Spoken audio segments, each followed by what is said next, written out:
You are listening to audio from the Decidedly podcast. This episode is a highlight clip from this week's full episode.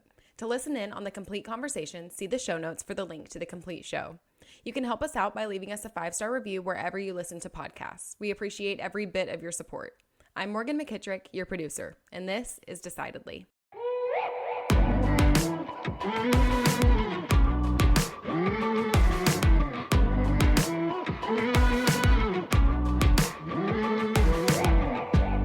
What is the biggest difference between a cold plunge and doing a cold shower, for example?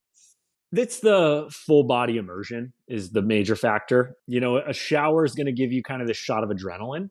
You're going to get in. We've all taken that cold shower and it's like, takes your breath away and you kind of calm yourself down and do it. I actually think showers are way more annoying, and I much prefer a full body immersion in the sense of like in our plunges, you get to like lay back and it's a great environment to kind of surrender and relax into the experience, where when you're in a shower, you never get to relax. Well, and it's also not giving you that full, like, it's not going to lower that core body temperature that quick. Showers are great. Like when I'm traveling, I take a cold shower. It's that energy, end on the cold, come out. I feel you have this elevated mood that's there. But from the actual, like, getting cold on the full body of like from I'll use some terms here, like brown fat. That's a terminology. That getting cold completely up to your neck and on the back of your shoulders here. It's where we carry a lot of our brown fat, and brown fat is really important for like energy production. So it's helps for metabolism, things like that. So that's where the full water is going to be in there. So what is this? Talk to me a little bit more about the brown fat. So Sanger and I were talking about this the other day, and you were telling me all about it.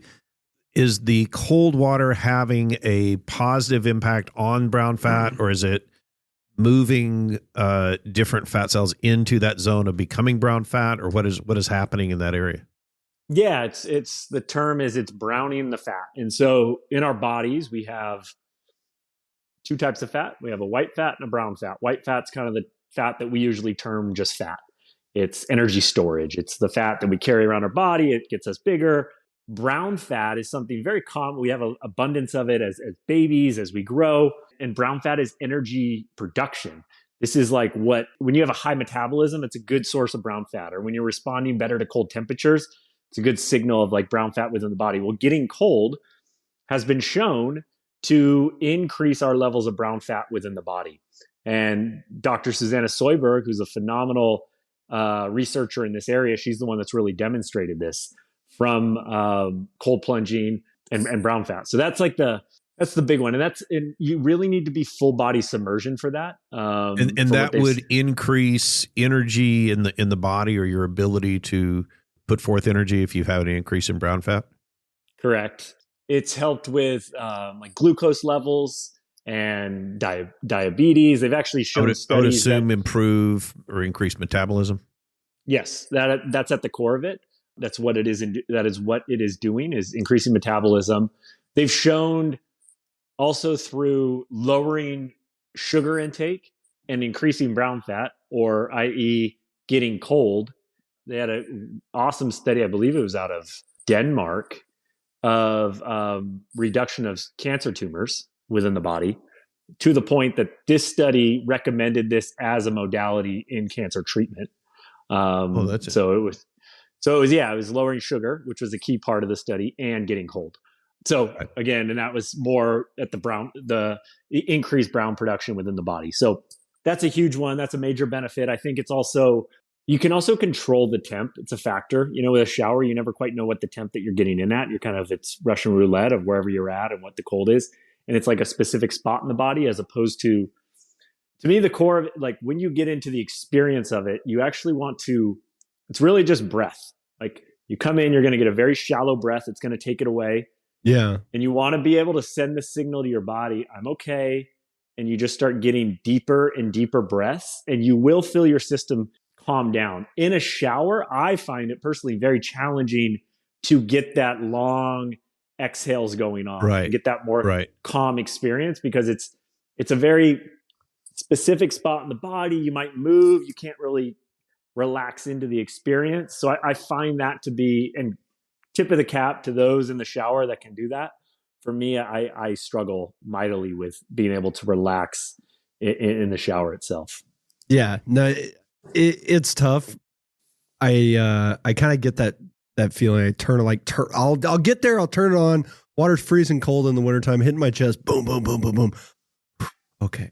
All right. And then it's time to turn around, and you don't want to turn around. Like, I don't want to turn around, man. It's the word. Do you guys do cold showers? Every day. But it's like there's an off season in Texas. You know, you can't do a cold shower. I turn my water on in July, turn it on barely, cold. Just, I don't want any hot water. And it'll be a warm shower in July. It's just kind of, you can't do it year round. You're coming into the good season though. Oh no, it's about to get awesome. Oh, last year, you guys, your friends came over. We would go to his jump in our pool. Every time it snows, go jump in the pool. Got to get in the pool. Have you seen these videos of guys going like absolute psycho mode and getting underwater with snorkels and stuff like that? Yeah. So it's actually Mike, my co-founder, he plunges with the snorkel every day. That's all he does. Is that better? It's a, your head's under. You're under. It is like you come out in the most like peaceful, tranquil place. And if you can push through the first like minute where you're going to go under. God, that sounds like a long time. I was hoping you were going to say like 10 seconds. It's like, you go under and you get this brain freeze and you're there, but you find this with a snorkel or whatever your mechanism you're using to breathe.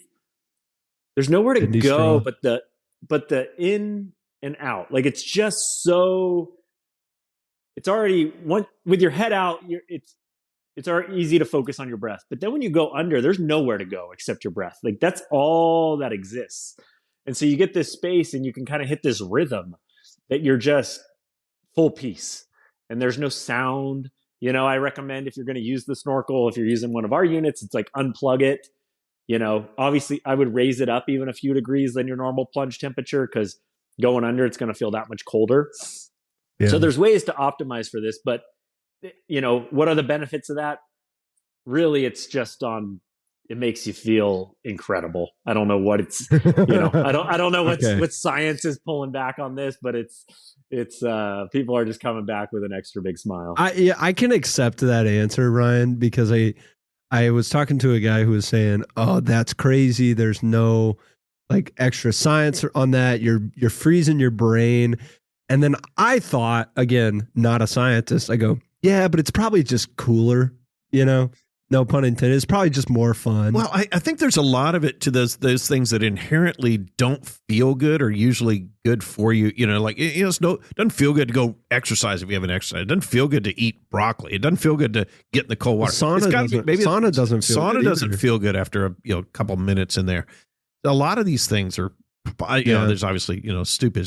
Doesn't feel good to hit your head with a hammer either, but I think there's some positive effects to things that your body can adapt to very quickly and regulates yourself. And like you said, with the dopamine increase and the increase in blood flow, there's real positive impacts. So it's kind of interesting. Well, I think you nailed it, Shawn. It's like, okay, why do we work out? We work out to actually tear our muscles down, and for them to grow back stronger. It's a hermetic response. It's, you break yourself down to grow back stronger. Cold plunging is no different, and it is that for your nervous system. You get in there, it is to me the gym for your nervous system. You go in, you stretch it, it gets more robust, it comes back, and you come back a stronger person. You stack those days on top of each other, similar to working out. You get your workout in. You don't fix it in one workout. It has to be a consistent practice that you're constantly doing. And so I think the resilience and creating a more robust system is, one of the core features to, getting hot, getting cold, doing these different modalities. What do you think's next? What's the next health craze that we're going to all be doing in 5 years? Man, if I had that answer, I'd run with it. But, the one that comes up, the one that comes up to me a lot, and I utilize it, and I'm still can't say I'm not sold, but I haven't used it enough to put everything behind it. But like red light therapy, I think is like a massive, I'm hearing enough testimonies from people that are having these results from it. And I don't understand it enough yet to really like go all in on it, but that's one's really curious to me. I think there's just this like we were out at a festival called Running Man, and it's, in the endurance category. And I don't know if these are like obviously there's not like a healthy side to this, but these endurance, like high ultra experiences, I'm seeing more and more people pushing the boundaries on that. And I think that is I think marathons and halves are going to be very status quo. And these larger, more intense races, there's going to be more and more people getting into them.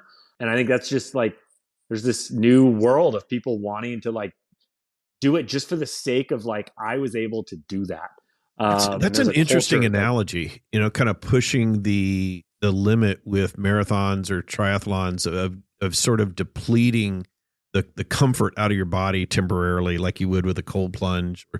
A client of mine did his first marathon this 2 weekends ago, and I said, how'd it go? How was it? He was kind of nervous, and he goes, man, I wasn't what I expected.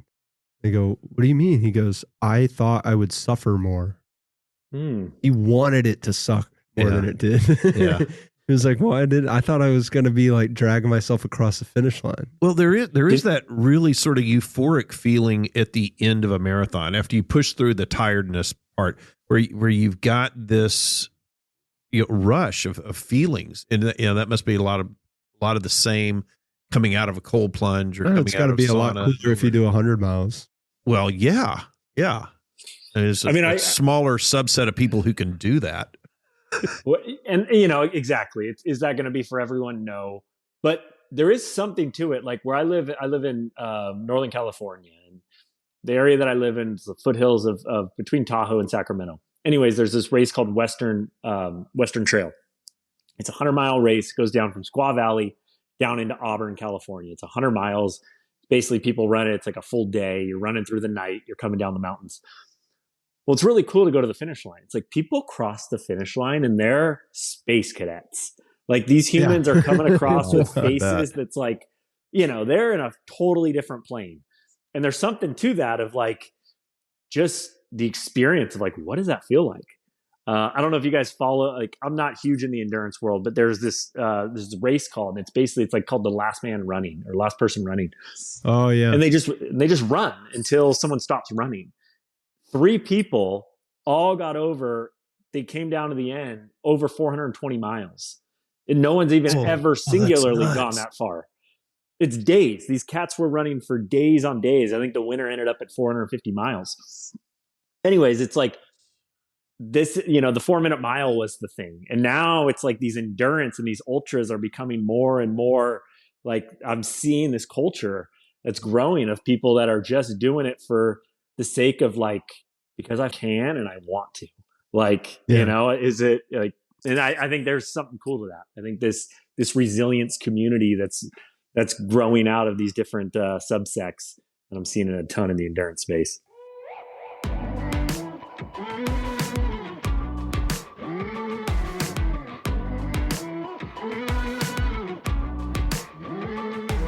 Thanks for making the great decision to listen in to this week's episode highlight. If you want more of what you just heard, see the show notes for the full episode. As always, for the latest decision-making tips, find us on decidedlypodcast.com or on Instagram @decidedlypodcast. And be sure to sign up for our weekly newsletter from the link in the show notes. Don't forget to leave us a 5-star review as well. We read all of your comments, so if you learned some decision-making tips today, let us know. Until next time, this is Decidedly.